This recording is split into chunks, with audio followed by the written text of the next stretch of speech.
bonsoir tout le monde. Merci d'être là. Merci d'être là pour se battre ensemble finalement, parce que c'est de ça dont il s'agit.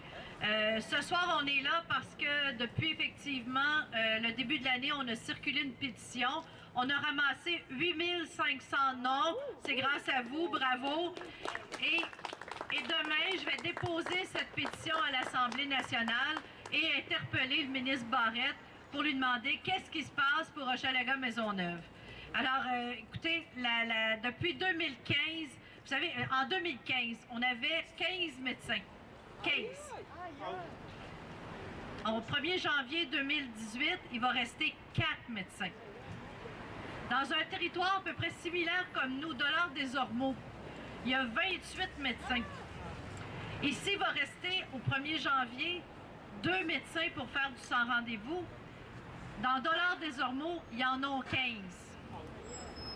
Alors, vous me permettez de saluer la présence d'une courageuse, une de nos médecins d'Hochelaga-Maisonneuve qui est là, Justine Roderer.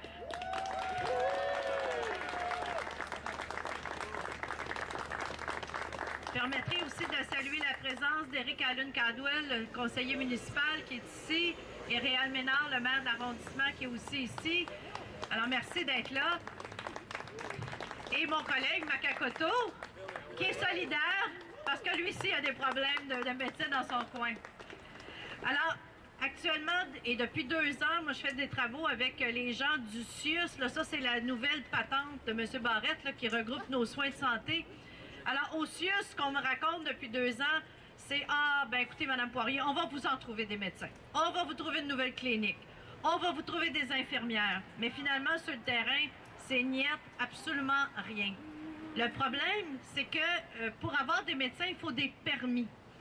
Et notre territoire dans Hochelaga-Maisonneuve inclut le territoire de Rosemont et inclut l'hôpital Maisonneuve-Rosemont. Alors, les médecins, où ils vont travailler, vous pensez? Bien, ils vont travailler à la clinique Angus, ils vont travailler à la polyclinique, puis ils vont travailler à l'hôpital Maisonneuve-Rosemont. C'est pas mal moins compliqué que de travailler dans une clinique de la Rontario. Je ne sais pas si vous êtes passé sur la Rontario le matin vers 6h30.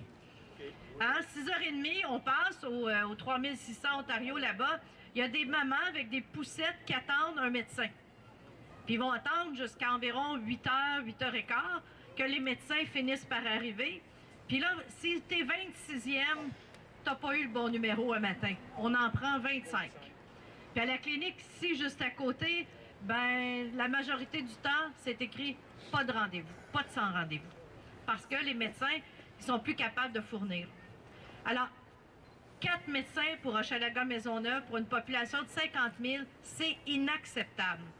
Alors, ça prend une stratégie du gouvernement, ça prend une stratégie locale, ça prend le fait que les fameux permis, là, il faut qu'ils soient juste dans Hochelaga-Maisonneuve. Et ça, on nous avait promis que les permis seraient ici, et ce n'est pas ça. Alors, le docteur Barrette nous a menti.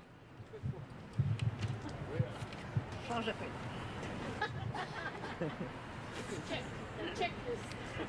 Il y a un autre phénomène aussi qu'on nous raconte, c'est que nos cliniques ne sont pas assez modernes. Ça prend des GMF, mais maintenant, ça ne prend plus des GMF. Ça prend des super cliniques. Mais finalement, une super clinique, c'est quoi? C'est un GMF qu'on a changé le nom et à qui on a ajouté une infirmière. Mais là, ça prend des investisseurs, ça prend des médecins investisseurs. Et les médecins investisseurs, ben, ils étaient en négociation avec le gouvernement parce qu'ils négociaient leur salaire. Alors, puisque là, les médecins ont eu 1 milliard pour les 3 prochaines années en salaire, ben, peut-être qu'on va avoir des médecins que ça va leur tenter de venir investir dans Hochelaga-Maisonneuve. Et il est là le défi. Les médecins investisseurs de Angus, je les ai rencontrés. Les investisseurs de la polyclinique, je les ai rencontrés. Et ça a été toujours le même discours. 2 discours. Un, tant qu'on ne réglera pas avec le gouvernement notre entente salariale, ça ne fonctionnera pas. Tant qu'on ne réglera pas aussi les frais accessoires, ça ne marchera pas. Et finalement, vous savez, c'est moins compliqué de soigner du monde dans Rosemont que dans Hochelaga-Maisonneuve. Parce qu'on se le rappelle, dans Hochelaga-Maisonneuve, on vit 10 ans moins longtemps que dans Outremont.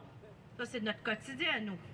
Alors moi, ce que je vous demande à tous, c'est de faire en sorte qu'on puisse continuer à se mobiliser. Aujourd'hui, c'est notre premier rassemblement. On va continuer.